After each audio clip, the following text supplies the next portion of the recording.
Welcome to the Windows 10 channel, and this is, let's say, a observations video of Microsoft Windows 10 and a little bit of ranting. I've got things to talk about today about this, about Windows 10 and how Microsoft is handling certain aspects here.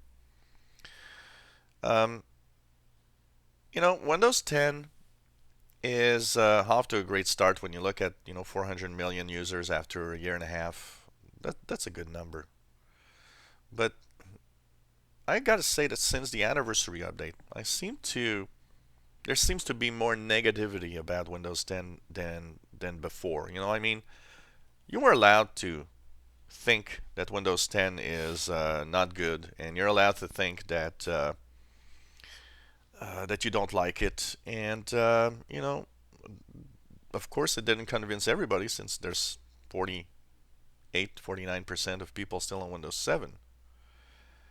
But what astonishes me here is that since the anniversary update, there's a few things that I can't understand. For example, on the anniversary update, one of the issues, the biggest issue that most people complain about was the camera thing. And it wasn't just Logitech cams, by the way. It was many different brands of cameras. And I give the blame partly to Microsoft and partly to Logitech. Logitech sat down and just said, well, it's not us, and they could have issued an update easily to fix that, which didn't happen. And the problem here with that is um, in the you know in the Insider, with the Windows Insider, I mean there were millions of reports coming in. There were literally thousands and thousands of Insider feedback. I can't believe that there are no insiders somewhere that said, "Hey, I got a Logitech C920, and with the software installed, and on my Insider preview, it doesn't work anymore." And I'm sure that data was there. I'm still sure, and I'm gonna play the Microsoft is bad card today in this video, rather than trying to pretend that no, there's nothing wrong. Um, it's that for sure. Some insiders, and I mean these are popular webcams, and insiders surely use these webcams. Now, personally, I didn't have any issues, and what I've noticed is that if you don't have the Logitech, if it's a Logitech cam, for example, if you didn't have the Logitech software installed, you did not have a problem, and I did not have a problem with the Logitech software installed. It's kind of weird. When you think about it, it's kind of weird. Now, one of the things that has come to my attention lately, and especially with an article by Mary Jo Foley. You know, the last two cumulative updates of Windows 10 have gone a little wrong. I mean, to put things in perspective, by the way, because so many people are leaving messages and telling me you're completely out of the, you don't know what you're talking about. You're just ignoring that everybody has problems with Windows 10. Well, that's the thing. Um, in the way that feedback and in the forums, when you look at people complaining, and I mean, you got to understand first that in every update, there will never be 100% of computers that work well after an update. It never will happen. It never did happen. Okay? It doesn't with any system. I remember a Ubuntu Linux machine I had that crashed after an update of Ubuntu. I remember tons and tons of people complaining about updates on the Mac that broke all sorts of things, including Wi-Fi, which was a major issue for some point in many versions of OS 10. And of course, the PC is even worse for that because it is millions and millions of configurations, and somebody somewhere has the perfect combination that an update can crash on it.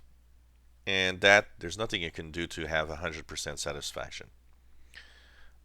Most stats that come out show that in average on updates, like cumulative updates and updates in Windows, less than 1% of people have problems with an update. But that thing is, it's still people that are angry that their computer crashed. But that's unfortunate, and it does happen.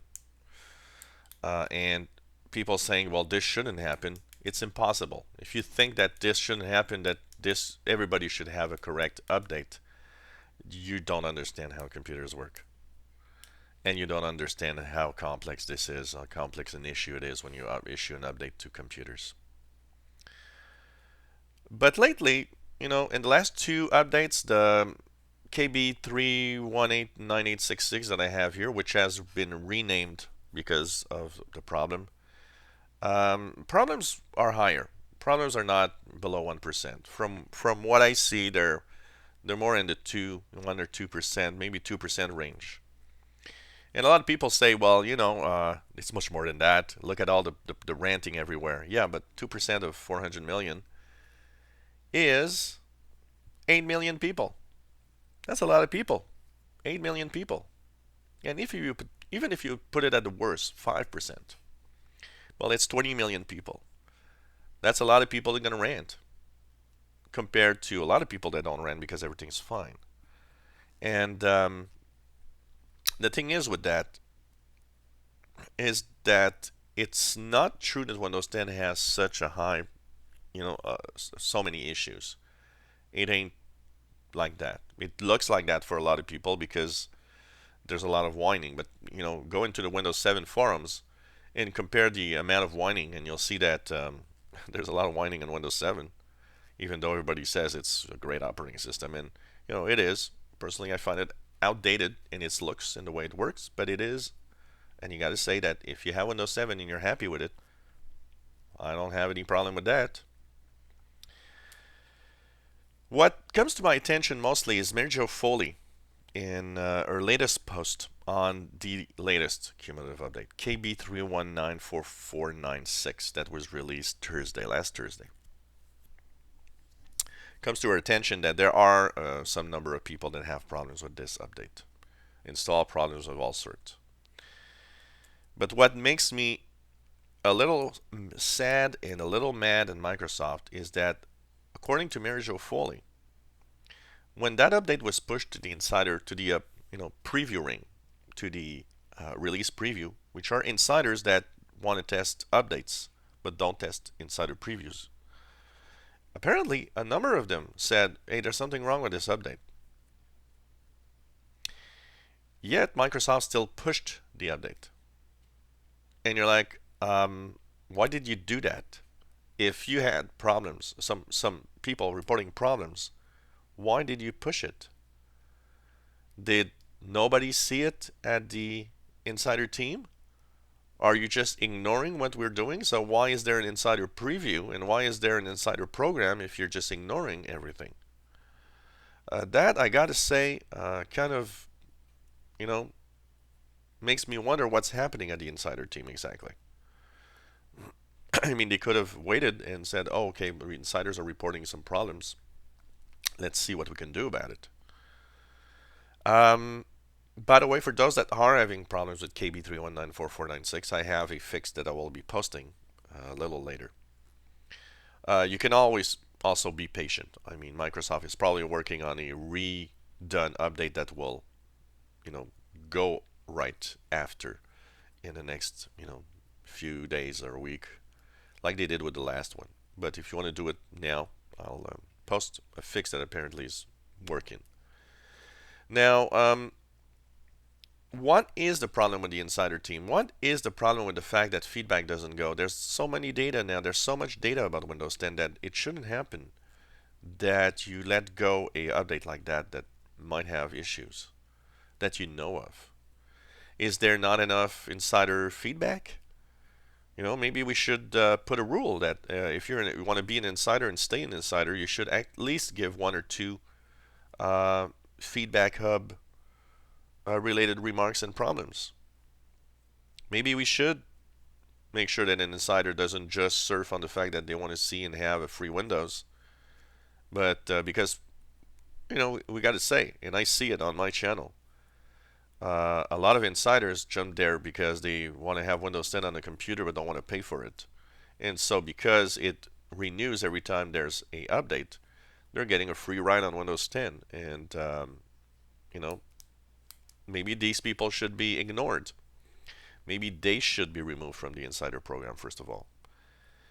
And one of the best ways to do that is let's force insiders to give at least one or two little feedback every time there's a new insider preview. And if you haven't done any feedback in, say, 2 or 3 previews, well, you're out. And let's maybe keep the insider program to those that really want to help and make things better. But then again, if you want to do that, you're going to have a Microsoft that's listening to what we're saying also. It's kind of weird, you know. I'm very curious with that. Why is this happening right now?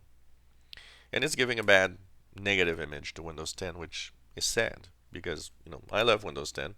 Mine works fine. My updates worked fine. But obviously there are some of you that it didn't work fine.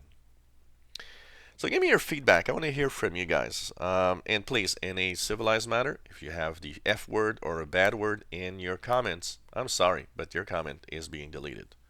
So there are ways to, you know, vent your frustrations or talk about something in a civilized way. So if you have any comments, questions, suggestions, please feel free to basically leave the comments below the video. Sorry for the phone that's ringing here. I want to hear from you guys. What is actually happening? What's wrong or what's not with your Insider preview? And let us know. I think we need to talk a little bit about this. And what do you think? Why is Microsoft doing this? This is weird. And thank you so much for your feedback.